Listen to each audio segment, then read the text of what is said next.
C'est l'heure du mardi politique sur France 24 et RFI avec Véronique Rigolet. Bonsoir Véronique. Bonsoir Roselyne. Nous recevons Marine Le Pen. Bonsoir. Bonsoir. Présidente du Front National, députée européenne et candidate à l'élection présidentielle. Donc toutes les enquêtes d'opinion, ou presque, vous promettent une place au second tour. Depuis quelques mois, vous économisez votre parole. On vous voit moins, on vous entend moins, car vous considérez dans le fond que les événements travaillent pour vous. On ne connaît pas encore dans le détail votre programme pour 2017. Sans doute le candidat qui sera désigné par la droite modifiera peut-être sensiblement votre positionnement. En attendant, dans les médias, vous êtes peu interrogé sur votre politique étrangère. À quoi ressemblerait la diplomatie française sous Marine Le Pen? Eh bien, on va le savoir en suivant cette première partie d'émission. Donc, mardi politique, c'est parti jusqu'à 19h. La première question, Véronique Rigolet. On commence bien sûr par la bataille de Mossoul qui a débuté ce week-end. Bonsoir Marine Le Pen. La lutte contre le terrorisme sera l'une de vos priorités si vous devenez présidente en mai prochain. À cet égard, quel regard vous portez sur cette bataille de Mossoul qui vient de commencer contre ce qu'on appelle le dernier carré des djihadistes islamiques, contre Daesh? Est-ce que vous pensez que cette bataille peut être aujourd'hui décisive? Je le souhaite. Je le souhaite parce que chaque recul des fondamentalistes islamistes est une victoire pour notre sécurité. Car encore une fois, moi je suis très respectueuse de l'indépendance de chacune des nations, de chacun des peuples du monde. Mais je pense d'abord à la sécurité de la France et des Français. Or je sais très bien que la montée en puissance du fondamentalisme islamiste est aussi la conséquence des erreurs, des errements du passé et est née en partie en Irak. Cette montée du fondamentalisme s'est renforcée par nos erreurs en Libye, par nos erreurs en Syrie, beaucoup d'erreurs qui se ressemblent et qui auraient pu être évitées et dont nous subissons les conséquences évidemment sur notre territoire et dans notre sécurité intérieure. Vous dites des conséquences, mais quand on frappe Daesh sur le terrain, on sait qu'il y a des répercussions. Est-ce que vous craignez justement des attentats suite à ce début de frappe? Non mais pardon, en réalité nous avons encore une fois armé les fondamentalistes islamistes. Quand vous dites nous? La France a armé des fondamentalistes islamistes. Vous parlez d'Al-Nosra, elle a contribué en Libye à les mettre au pouvoir. Car nous savions pertinemment, et j'étais le seul à le dire, il faut quand même l'avouer, que certes Kadhafi n'était la tasse de thé de personne, certes son régime était éminemment critiquable, mais nous savions que l'alternative à Kadhafi, c'était la prise de pouvoir des fondamentalistes islamistes. Et il en est de même en Syrie. On sait très bien qu'aujourd'hui, l'alternative à Bachar el-Assad, aujourd'hui, peut-être pas demain, mais aujourd'hui, l'alternative à Bachar el-Assad, ce sont les fondamentalistes islamistes. Marine Le Pen. Et donc, à un moment donné, si vous voulez, hélas, il n'y a pas les gentils d'un côté et les méchants de l'autre. Il n'y a que dans les médias français qu'on veut faire ça. C'est un bon début en diplomatie. Mais par contre, sur le cas précis de Kadhafi, vous auriez laissé les colonnes de chars de Kadhafi aller massacrer Benghazi. Vous ne seriez pas intervenu comme l'ont fait à l'époque la France. Je ne suis pas gendarme du monde et je ne suis pas présidente du monde. Moi, ce que je souhaite, c'est être présidente de la France. Ce qui m'importe prioritairement et peut-être même exclusivement, c'est la sécurité de la France et des Français. C'est ça la mission du président de la République. Alors, on suit les États-Unis qui, depuis un certain nombre d'années, sont dans une forme de dérive qui consiste à se prendre pour les gendarmes du monde et à souhaiter exporter un modèle. On ne peut pas faire ce procès à Obama, justement, aujourd'hui, qui a glissé le tapis sous les pieds de François Hollande, qui, lui, voulait intervenir en Syrie. Dernièrement, oui. Mais quand même, de manière assez régulière, les États-Unis, dans les dernières années, ont été très belliqueux et avec des résultats. Vous parlez de l'ère Bush, alors. Oui, mais avec les résultats que l'on peut connaître aujourd'hui, en Libye aussi, pardon, quand même, en Libye aussi, avec les résultats que l'on connaît aujourd'hui, c'est-à-dire des résultats qui non seulement ont apporté le chaos dans les pays en question, mais qui de surcroît, en répercussion, apportent aussi le chaos dans nos propres pays. Alors, on va parler de la Syrie puisque vous l'avez évoqué. Donc, l'armée russe vient d'annoncer aujourd'hui l'arrêt momentané des raids aériens syriens et russes sur la ville martyre d'Alep pour une pause humanitaire et permettre aux civils de quitter la ville. Donc Vladimir Poutine et Bachar el-Assad sont alliés dans cette affaire et ils bombardent les civils, les hôpitaux. Écoutez ce que disait la semaine dernière le ministre des Affaires étrangères Jean-Marc Ayrault. Il y a effectivement ces bombardements que le secrétaire général des Nations Unies, je l'ai dit aussi à Moscou, sont des crimes de guerre. Et donc l'enquête va montrer les responsabilités. Qui a bombardé? À l'évidence, bien sûr, il y a les Syriens, mais il y a surtout les Russes. Alors voilà, les Russes, pouvez-vous vous abstraire, Marine Le Pen, de toute condamnation envers les Russes et Vladimir Poutine que, n'ayons pas peur de mots, vous admirez. Vous l'avez dit d'ailleurs dans un quotidien russe en 2011. Mais ne mélangez pas tout, s'il vous plaît. Essayons de rester sérieux avec des sujets qui sont quand même des sujets sérieux. Le gouvernement n'est pas sérieux. Bon, le président de la République n'est pas sérieux. Quand le président de la République annonce au micro de M. Barthès, c'est-à-dire d'une émission satirique, qu'il veut traduire le président de la Russie devant le tribunal pénal international, c'est-à-dire en gros déclare la guerre à Vladimir Poutine au micro d'une émission de divertissement, ça n'est pas sérieux. Mais est-ce que vous C'est une diplomatie qui est en... Excusez-moi, mais si, je vais vous répondre, j'ai aucun problème là-dessus. Ouais. Je voudrais d'abord vous dire que nous sommes dans une diplomatie qui est totalement erratique et qui est même en rupture avec toute l'histoire de la diplomatie française. L'histoire de la diplomatie française, c'est précisément d'arriver à mettre des gens autour d'une table pour régler une situation. Ça doit être d'autant plus facile avec la Russie et avec, en l'occurrence, Bachar el-Assad, que nous avons quand même un ennemi commun, oui ou non? Ou je me trompe, peut-être que je me trompe, peut-être que nous ne sommes pas en guerre contre le fondamentalisme islamiste, mais moi je crois que nous devrions l'être en tout cas, et que donc il serait tellement plus simple de se mettre autour d'une table avec la Russie, avec la Syrie, pour pouvoir discuter, échanger des vues et discuter des moyens de venir à bout de ce fondamentalisme islamiste, car je vous entends parler d'Alep, ville martyre. Mais Alep, vous condamnez ou pas ces bombardements sur les civils? Mais quelle est l'autre solution que celle-là?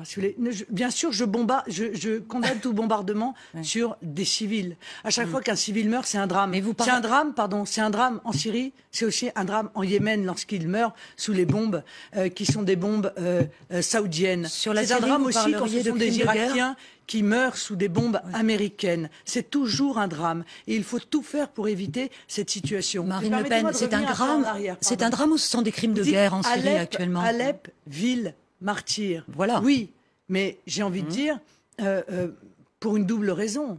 C'est qu'Alep a commencé à être martyr lorsqu'elle est tombée entre les mains des fondamentalistes islamistes qui ont fêté leur entrée dans Alep en jetant des homosexuels des tours, n'est-ce pas? Non mais il faut quand même le rappeler. C'est-à-dire que voilà une population qui est en partie en accord avec les fondamentalistes islamistes, il faut le dire quand même, parce que beaucoup d'habitants d'Alep ont quitté Alep-Est déjà depuis pour se mettre à l'abri de ces fondamentalistes islamistes, et une partie de cette population, et c'est dramatique, sont utilisés comme des boucliers humains par les fondamentalistes islamistes. C'est un drame.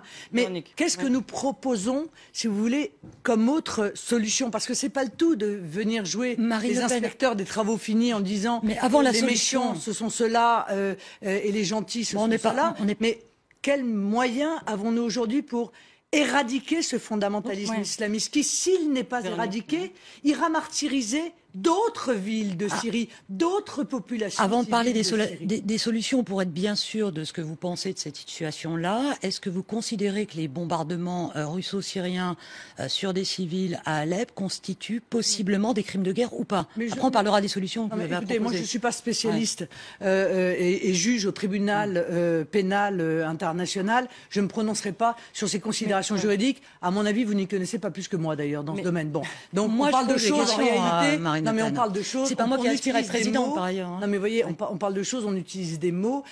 Mais moi, vous êtes en train de dire que c'est que Vladimir Poutine est le seul à lutter contre le terrorisme aujourd'hui. En quoi il est nécessaire que la France a perdu sa voix en Syrie, qu'elle n'est pas là où elle aurait dû être dès le départ, qu'on n'aurait jamais dû peut-être laisser pourrir la situation et en réalité laisser la Russie prendre l'initiative et aujourd'hui venir critiquer la Syrie qui a pris l'initiative. Nous aurions dû être autour de la table, susciter, parce que c'est ça la diplomatie, l'échange. Ça n'a pas été fait. Qu'est-ce qu'on fait maintenant? Non, ça n'a pas été fait. Qu'est-ce que vous feriez? Mais il n'est jamais trop tard pour essayer de trouver des solutions pacifiques. Nous sommes d'accord. Vous feriez quoi? Pour trouver des solutions pacifiques, il ne faut pas commencer par dire qu'on va envoyer le président de la Russie devant le tribunal pénal international et qu'on veut la chute de Bachar el-Assad. C'est pas comme ça qu'on obtient une discussion discussion entre nations pour tenter, encore une fois, d'atteindre ces buts en préservant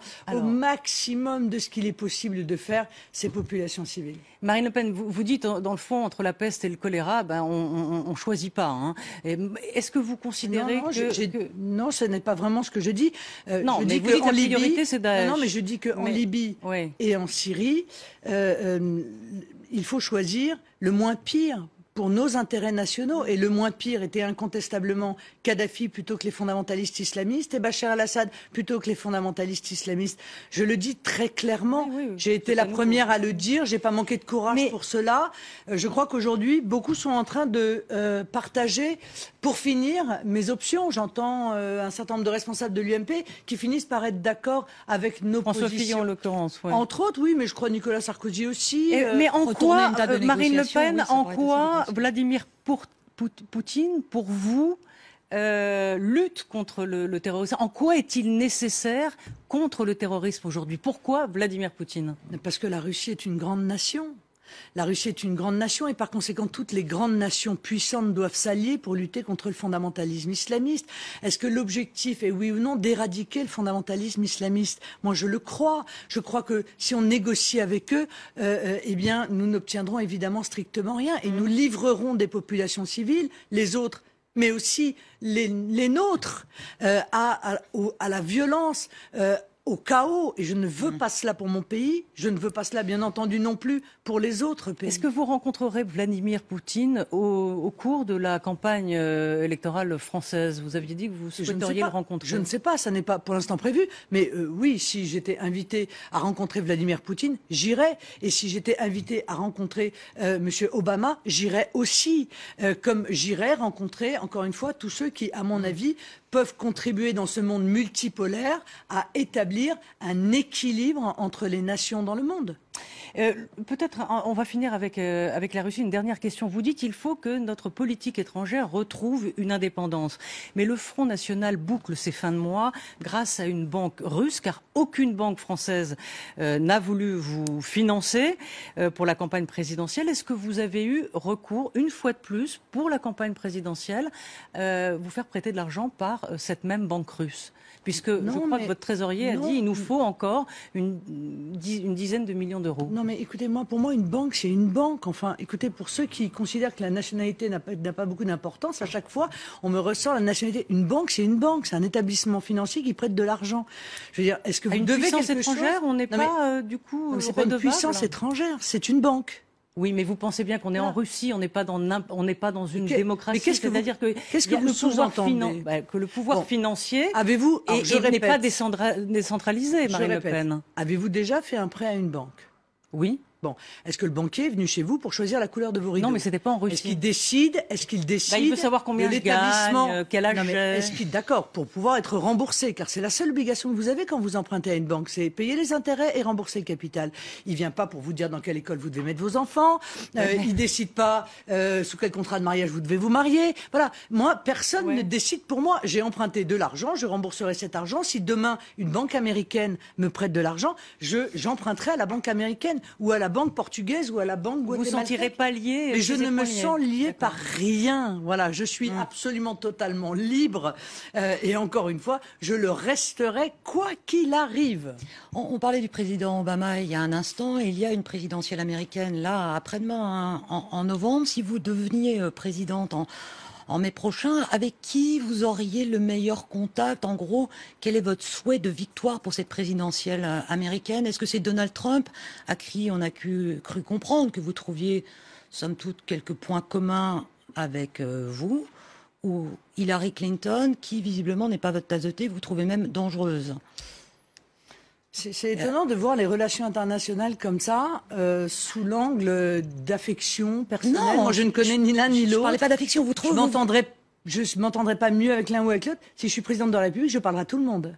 Je parlerai à celui que les Américains auront choisi. On peut avoir des affinités. Ou à celle que les Américains auront choisi. J'ai pas d'affinité, je ne connais ni l'un ni l'autre. Vous dites Hillary Clinton, elle est dangereuse, elle est guerrière. Madame, déjà, la seule chose auquel je pense... J'envisage d'être présidente de la République française. La seule chose qui m'intéresse, c'est l'intérêt de la France et des Français. Et je dis, la politique que défend Hillary Clinton est une politique qui entre directement en compétition avec les intérêts de la France. Cette politique qui est en même temps une politique économique qui vise à alourdir la puissance et le pouvoir des institutions financières américaines, qui souhaite continuer cette dérive de l'extraterritorialité du droit américain qui fait tant de mal à nos grandes entreprises et qui terrorise nos grandes entreprises comme par exemple la BNP, qui veut imposer le TAFTA et en même temps qui a une vision très belliqueuse, c'est-à-dire une vision qui envisage d'aggraver les tensions avec toute une série de nations, et notamment, je vous le dis, avec la Russie. Ça m'inquiète d'autant plus que, figurez-vous que géographiquement, on est entre les deux. Il y a quand même de quoi s'inquiéter d'une aggravation des tensions entre ces deux grandes nations. Donald Trump serait moins dangereux qu'une Hillary Clinton présidente des États-Unis, à votre sens. Pour les intérêts français, à nouveau, j'ai bien compris. Voilà, pour les intérêts français, je pense que les engagements qui sont ceux de Donald Trump et qui consistent à se reconcentrer sur les États-Unis, à souhaiter mettre fin à cette ingérence systématique des États-Unis dans des nations étrangères, m'apparaît plus correspondre à la défense des intérêts de la nation française. Et il est également contre le TAFTA. Bon, voilà. Donc ces éléments-là, qui sont des éléments d'immédiateté, d'actualité, vont, à mon avis, plus dans le sens des intérêts français. Vous proposez de sortir de l'OTAN. Première question, ça va servir à quoi? Et d'ailleurs, est-ce que c'est conciliable avec les valeurs occidentales? Non, mais la vraie question, c'est à quoi sert l'OTAN? Ça a servi dans un temps où il y avait l'URSS.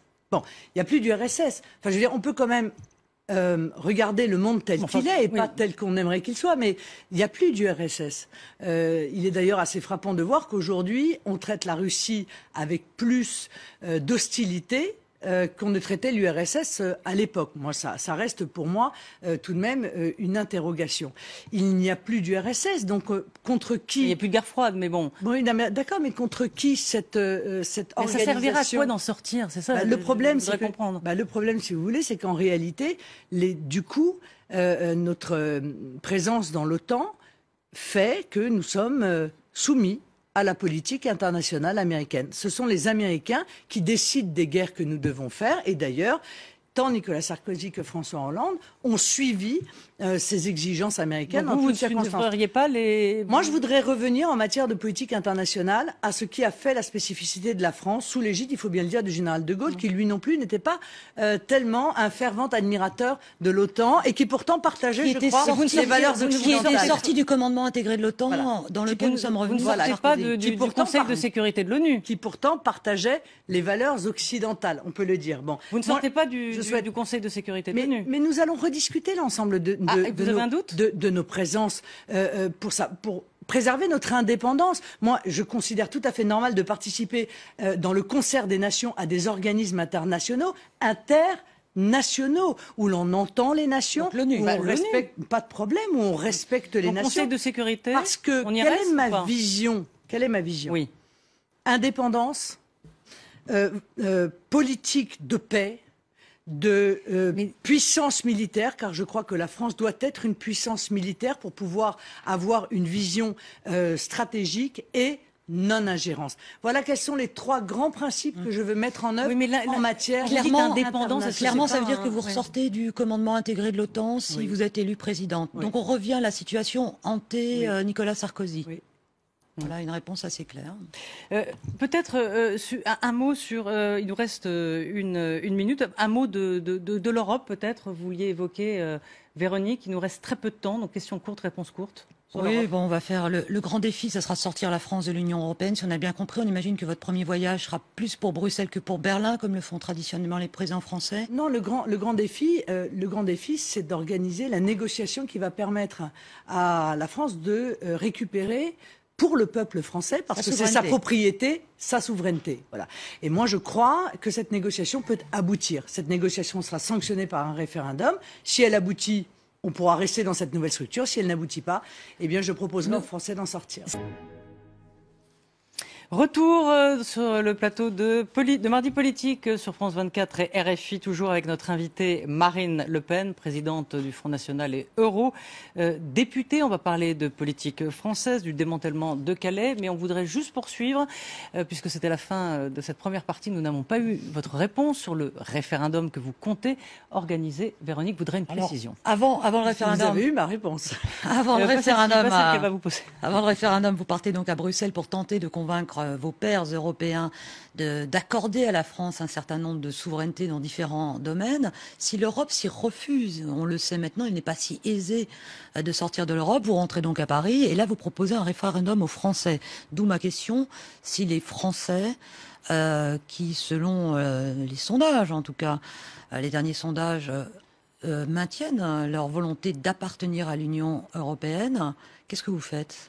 Oui, moi j'ai confiance dans la cohérence des Français. Je pense que le peuple français est un peuple éminemment politique. Par conséquent, s'il choisit de porter à la tête de l'État Marine Le Pen, c'est qu'il souhaitera voir mettre en œuvre le projet politique de Marine Le Pen. Or, incontestablement, ce projet politique ne peut pas être mis en œuvre dans la prison que constitue ce système politique de l'Union européenne. Je vous signale qu'une partie de ce qui est proposé par d'autres candidats à la présidentielle ne peut pas non plus être mis en œuvre compte tenu des règles de l'Union européenne, mais ça, ils évitent bien de le dire. Moi, je le dis parce que je suis la candidate de la vérité, de la franchise, de la loyauté. Donc, je suis absolument convaincue que si je n'obtiens pas gain de cause dans cette négociation, et je suis optimiste pour obtenir gain de cause, car je crois que d'ici là, la France ne sera pas le seul pays à réclamer. Mais Cameron avait essayé, il avait essayé de négocier, il n'a pas réussi, il est revenu. Non, il a essayé de faire semblant de négocier parce que il pensait que ça permettrait d'éteindre son opposition ou sa concurrence du UKIP. Et en réalité, le peuple britannique est allé au-delà de ce que souhaitait Cameron. Mais moi, j'aimerais quand même faire comprendre que, encore une fois, retrouver cette indépendance de la France, c'est autoriser la maîtrise de l'immigration, l'arrêt du regroupement familial, c'est permettre l'interdiction des OGM, c'est économiser la contribution de 9 milliards qu'on verse à fonds perdus par an à l'Union européenne, c'est éviter la libéralisation des services publics. C'est beaucoup de choses positives qui vont découler précisément du retour de notre indépendance. Ma dernière question sur l'Europe. On parlait de David Cameron il y a un instant. Il a perdu son référendum, il a démissionné. Vous démissionnerez si, par malheur pour vous, en tout cas, les Français devaient dire non lors de ce référendum pour la sortie de la France de l'Union européenne. Moi, je parlerai aux Français en leur disant mais que vous m'avez élu pour mettre en place un projet et je ne peux pas mettre en place mon projet parce que tout ce que je veux faire en matière économique est interdit par l'Union européenne, le patriotisme économique, la priorité donnée aux entreprises françaises, et tout ce que je souhaite faire en matière d'immigration sera interdit par l'Union européenne, notamment l'arrêté. Vous faites quoi alors ? Bon, par conséquent, dans ces cas-là, ils peuvent évidemment choisir, je leur dis à l'avance d'ailleurs, n'importe quel autre candidat du système qui se soumettra ou qui est soumis à l'Union européenne et qui appliquera la feuille de route de Bruxelles. On se pose même la question de savoir vous partez ou vous partez pas on peut même se poser la question de savoir si un président de la République serait utile. Parce qu'en réalité, le président de la République aujourd'hui ne fait que transcrire les exigences de Bruxelles dans la loi française. C'est le cas de la loi El Khomri. Ils l'ont admis d'ailleurs depuis. C'est le cas de la loi El Khomri. Donc, moi, je veux être une présidente de la République de plein exercice. Bon, vous ne répondez pas vraiment. Véronique, on va. Non, mais vous démissionnerez ou pas alors ? Je verrai, mais je pourrais le faire, oui. Si j'ai pas les moyens, si encore une fois je ne peux pas respecter mon programme, si je ne peux pas respecter mes promesses, les Français me mettraient alors, en réalité, dans une situation intenable. Vous resteriez 3 mois présidente de la République. Non, pas 3 mois, le temps d'organiser le référendum. Mais je crois que, encore une fois, moi je prends les Français pour des adultes. Arrêtez de prendre les Français pour des enfants, des enfants capricieux qui changeraient d'avis un mois à l'autre. Moi je ne les crois pas. Je les crois intelligents, je les crois rationnels, je les crois cohérents, je les crois politiques. Et la preuve m'en a été donnée par le référendum de 2005 où on leur a dit vous incopiez pas de cette constitution européenne, elle est trop compliquée pour vous. Et ils se sont saisis de cette constitution européenne. Ils ont parfaitement compris quels en étaient les enjeux et ils l'ont rejeté. Évidemment, on l'aura quand même imposé par une manœuvre profondément antidémocratique. Le démantèlement de la jungle de Calais a été validé aujourd'hui par la justice. Alors, on les met où, tous ces réfugiés ? Eh bien, on les renvoie chez eux. Y compris les demandeurs d'asile.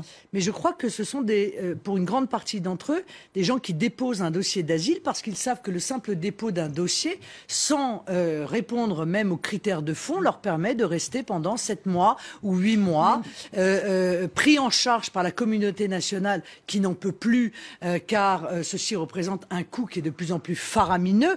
Je crois qu'on atteint presque les 2 milliards en termes de gestion des logements d'urgence, etc. Ça n'est plus tenable. Bon, la réalité, c'est que l'immense majorité d'entre eux ne remplissent pas les critères pour obtenir le droit d'asile. Je rappelle à ceux qui nous écoutent que le droit d'asile, on peut l'obtenir lorsque l'on est persécuté par le gouvernement. Les Érythréens, par exemple, vous ne pouvez pas les renvoyer chez eux. Par le gouvernement de son pays. Il faut démontrer qu'à titre personnel, on est l'objet d'une persécution politique de la part de son gouvernement. On voit bien qu'il s'agit là, et je ne leur jette pas la pierre, mais d'immigrants économiques, de gens qui cherchent ailleurs une situation plus positive pour eux que dans leur propre pays. Sauf que ça ne correspond pas, encore une fois, aux critères du droit d'asile, et par conséquent, ils sont en situation clandestine, et je pense que la seule solution est de les renvoyer chez eux. Alors, est-ce qu'il n'y a pas une nécessaire dimension humanitaire pour traiter du dossier des migrants? C'est ce que demande par ailleurs le défenseur des droits de l'homme, Jacques Toubon. On l'écoute. Est-ce que dans un pays comme la France, aujourd'hui, on est capable de faire coïncider la réalité des droits avec les droits qui sont proclamés? Nous sommes le pays de la déclaration des droits de l'homme. Il faudrait de temps en temps s'en souvenir. Voilà pour Jacques Toubon qui demande cette nécessaire dimension humanitaire pour les migrants. Marine Le Pen, on parlait il y a un instant des migrants de Calais. Pour le reste de l'immigration, la France s'est engagée à accueillir 30 000 migrants, alors que l'Allemagne va en accueillir 1 million. Est-ce que la France ne peut pas intégrer 30 000 migrants aujourd'hui sur son sol? Oui, 30 000, ça c'est ce qu'on nous dit.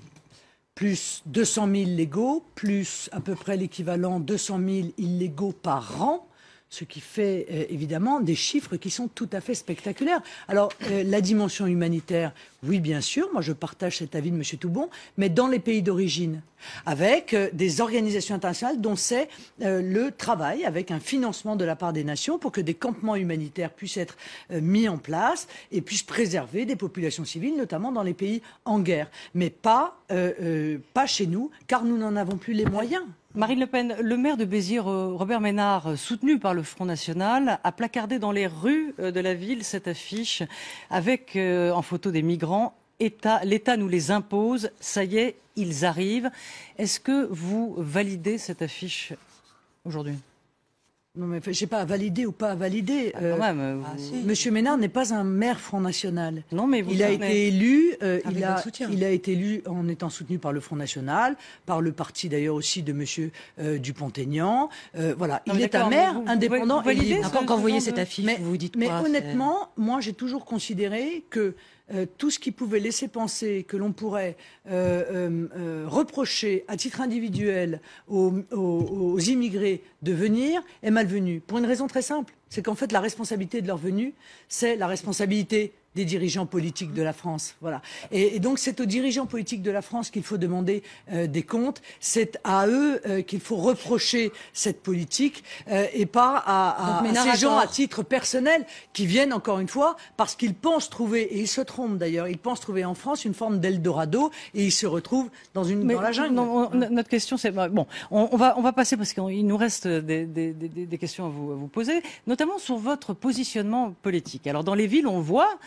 des manifestations anti-migrants sont organisées par les édiles locales du Front National. Pourtant, vous, depuis quelques mois, dans les médias, vous jouez, vous, personnellement, la carte de la modération. En septembre, sur le plateau de TF1, vous déclarez ceci: l'islam est compatible avec la République. Alors, on ne comprend pas trop la stratégie. Je ne comprends pas trop votre question. Non, vous allez voir, elle va arriver. Vous utilisez entre l'opposition à l'installation des migrants dans les campagnes françaises, dans tous les petits villages, sans demander l'avis de la population, sans demander l'avis des maires. Vous ne me laissez pas finir ma question. Et l'islam. La question est, le Front National utilise la peur de l'islam et de l'autre côté, vous tentez de diaboliser l'islam. Est-ce que là, c'est vrai qu'on est perdu dans le fond dans votre positionnement. Après votre question, même moi je suis perdu. Non, j'arrive pas à comprendre. Écoutez, les choses sont très claires. Non, vous savez très les bien. Choses sont très vous savez très bien. Ne faites pas l'idiote. Je suis radicalement opposé à cette immigration massive. Je veux qu'elle s'arrête. Il y a 7 millions de chômeurs, il y a 9 millions de pauvres en France. Stop. Stop. Je pense que les migrants clandestins doivent être renvoyés chez eux, que l'État n'a pas le droit de les imposer dans les villages et de les dispatcher pour tenter de cacher leur présence. Parallèlement à cela, je pense que l'immigration massive a été le terreau du communautarisme, que le communautarisme est le terreau du fondamentalisme islamiste. Oui, c'est contre lui que je me bats. Je ne me bats pas contre une religion. Je suis laïque, profondément laïque. Je pense que la religion est affaire privée et personnelle, mais le fondamentalisme islamiste est une idéologie totalitaire qui vise à imposer des lois religieuses à la place des lois de la République française. Et donc, en ce sens, le fondamentalisme islamiste est un ennemi. Ma question était, votre discours est un peu plus modéré, vous vous recentrez à l'approche de la présidentielle, par rapport à et le Front National continue à votre place à faire des manifestations anti-migrants, anti-islam, etc. Est-ce que là, ce n'est pas un positionnement de votre image? Le Front National n'a jamais fait de manifestation anti-islam. Il faut quand même arrêter de tout mélanger. Le Front National fait des manifestations pour faire entendre la voix du peuple, la voix de ces villageois dont les mairies n'ont plus d'argent pour la vie quotidienne de ces gens et qui se voient imposer des centres d'accueil de migrants avec des jeunes hommes souvent assez nombreux et que les municipalités vont devoir prendre en charge alors même que les populations y sont opposés. Voilà. Moi, mon slogan, c'est « Au nom du peuple ».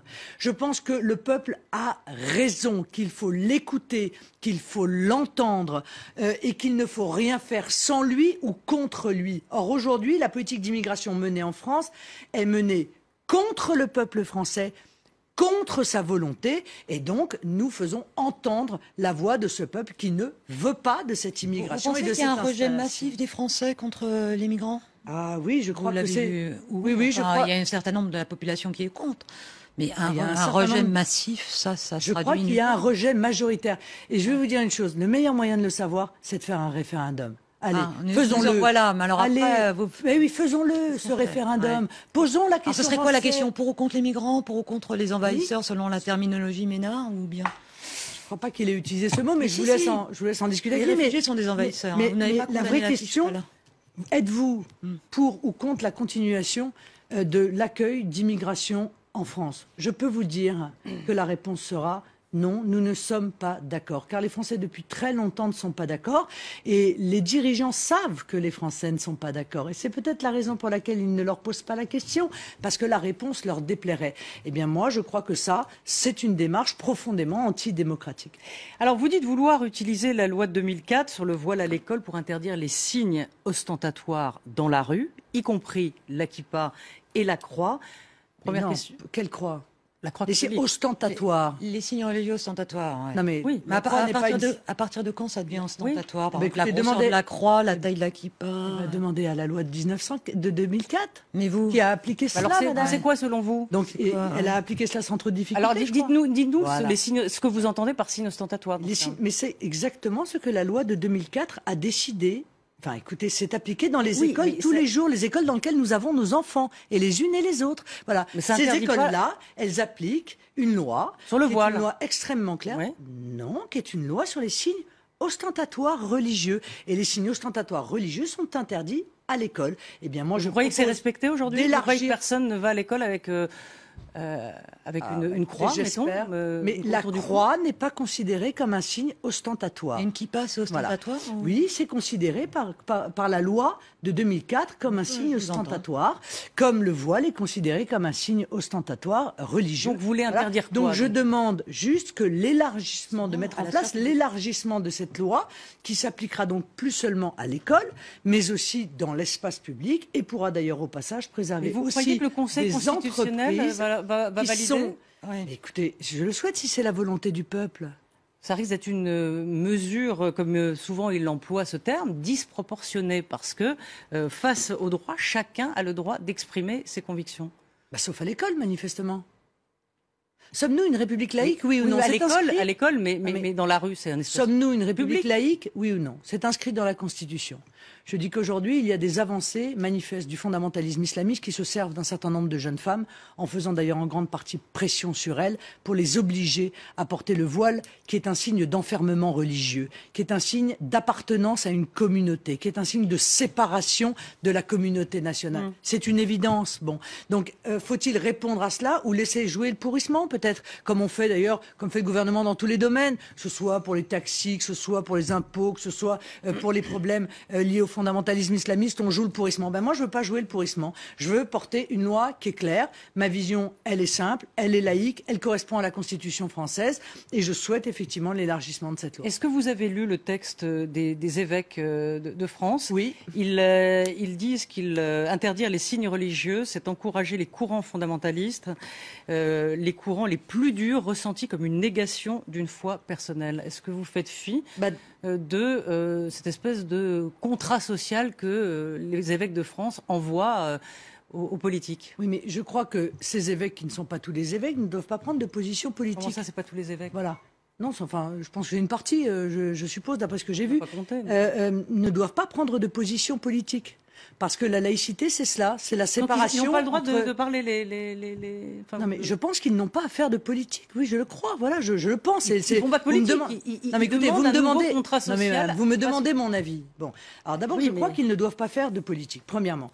Et si on conçoit que la France a été modelée quand même par son héritage chrétien, je ne comprends pas qu'un certain nombre de membres du clergé ne défendent pas cet héritage chrétien et en réalité, au motif d'une prétendue solidarité des religions, eh bien, facilite le travail des fondamentalistes islamistes. Voilà, moi je pense que c'est ce type de comportement qui facilite le développement du fondamentaliste islamiste. Vous voyez, donc nous avons des opinions en quelque sorte inverses. Oui. Véronique. On en revient peut-être à la campagne. Hein. Oui. La campagne présidentielle avance un grand Mais peu. c'est Je vois la que ça vous campagne, redonne tout ça. Ça vous redonne le sourire de parler de la campagne. Mais non, mais ce sont des sujets qui évidemment vont être au centre aussi de la campagne présidentielle. Les sondages vous donnent depuis des mois déjà qualifiés pour le second tour. Ce ne sont que des sondages. Si vous aviez un vœu à émettre, contre qui aimeriez-vous vous battre en duel à la présidentielle? On a souvent dit que Sarko serait plus à votre main qu'un Juppé qui vous battrait, disent les sondages, à nouveau. Nous sommes dans les sondages. Est-ce que je vous m'intéresse avez assez peu aux Ouais. sondages. Ces gens-là ont choisi de passer par la primaire, et bien que la primaire se déroule, moi je suis totalement opposé à ce système des primaires. Je le trouve profondément contraire à l'esprit de la 5e. Je crois qu'en cela, je partage l'avis d'ailleurs du général de Gaulle, qui s'était exprimé sur ce sujet. Les électeurs de droite choisiront leur candidat, les électeurs de gauche choisiront leur candidat. De toute façon, ils défendront la même chose. Donc pour moi, ça ne fait absolument aucune réelle différence. La seule certitude, c'est que vous êtes au second tour. Hein. Vous Non, mais il n'y n'en a pas de doutez même certitude plus. en matière électorale. Moi, je suis extrêmement modeste par rapport à ce genre de sondage. Il n'y a pas de certitude, mais je crois honnêtement que cette présidentielle va porter sur des sujets tellement fondamentaux qu'effectivement, on va se retrouver avec une candidate qui défend la nation, qui défend des frontières, qui défend l'identité, qui défend l'indépendance, la souveraineté nationale, et de l'autre côté, des gens qui sont déjà dans une vision post-nationale, c'est-à-dire qui souhaitent la disparition des frontières, la gestion de la France par une instance supranationale, etc. Ce sont deux visions effectivement radicalement différentes, et en ça c'est très intéressant. Lors des derniers scrutins, les 2 derniers scrutins, on a vu que les Français avaient corrigé leur vote entre les 2 tours. Est-ce que vous pensez pouvoir arriver et crever ce fameux plafond des 50%, sachant que aux dernières élections, eh bien, vous n'aviez pas franchi le seuil? Est-ce que ça ne vous ramène pas, dans le fond, à un vote protestataire? Il nous reste quelques secondes. Non, mais je pense qu'on peut absolument pas comparer une élection régionale et une élection présidentielle, précisément parce qu'une élection présidentielle est une élection qui porte sur des grands choix de civilisation et qui vont déterminer le visage de notre pays dans les années à venir. Moi, je crois que les Français sont capables de s'enthousiasmer pour un grand projet, et c'est exactement ce grand projet que je leur propose.